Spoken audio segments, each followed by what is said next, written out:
everybody knows about video game exclusives. These games, they've made their mark on history. Classic titles that represent the best of what man can achieve. Stunning reminders of our hubris in the eyes of God. Whatever you want to call them, they were made to sell consoles. If the game was made by the guys that made the console, it's called a first-party title, and what a party these things are. For a while, they were real system sellers, fruit of the loom must-buy games. But as the decades went on, the demographics shifted. The idea of exclusives has become less relevant now than ever before. I'm not saying the games have gotten worse. I'm just saying, just watch the video. Back in the days of yore, you couldn't just take this and make it work on that. No, consoles were each designed very differently from one another. Most of the time, you'd get a different dev team working on the same title, or at least what was advertised as the same title. In this era, exclusives were everything. First-party titles were shoved down the throat of unsuspecting victims through these mass-market advertisements. But even then, third-party games were arguably exclusives, since that specific experience could only be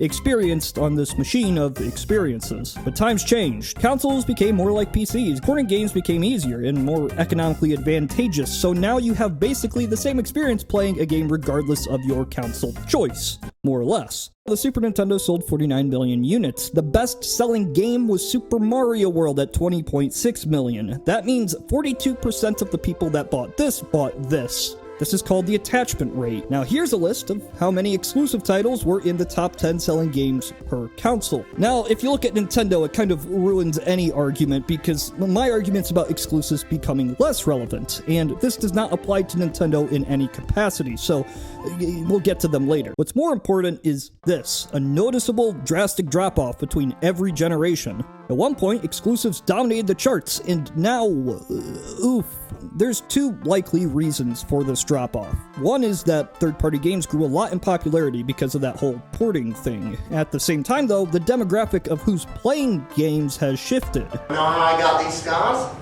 Well, I'm the Joker, baby! While playing video games was once associated with childish glee and youthful ignorance, it's now fun times for everyone. But regardless of the reason, these numbers don't lie. See, people are buying consoles based on different metrics than before. Mortal Kombat's blood isn't censored depending on the version you get. Controller preference, digital libraries, online services...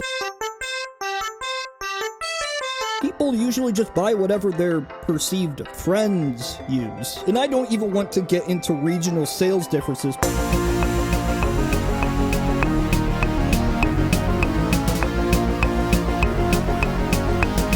To most people, basic social circles is much more relevant than exclusives. Now, this relevance issue has created a problem for Microsoft and Sony. If exclusives don't function as system sellers, what purpose do they have?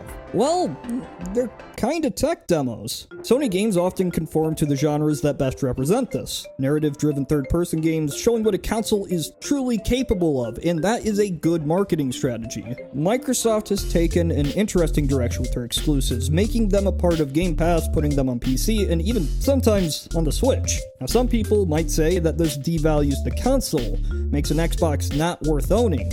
But looking at the numbers, I'd say, why not? I didn't talk about Nintendo much because, yeah, if over half of the people that own a Switch own this port of a Wii U game, I think it's pretty clear that the user base of the Switch is mostly interested in Nintendo's own games. The relevance of these titles has only grown, a complete inverse of the rest of the market. But hey, Nintendo's weird. As for the other guys, well, they did what game companies do best in these situations. Timed exclusives, full exclusives, timed DLC. Sure, in the past, you had a few games that did stuff like this, but now this is a consistent issue that hurts my gothic soul. Many games are piecemealed, with some content exclusive to certain platforms. This is in addition to already being piecemealed with microtransactions. The console maker gets exclusive marketing rights along with the full version of the game. And those marketing rights matter a lot more than you might think. To many very casual gamers, seeing an ad for Destiny 2 exclusive PlayStation content equates to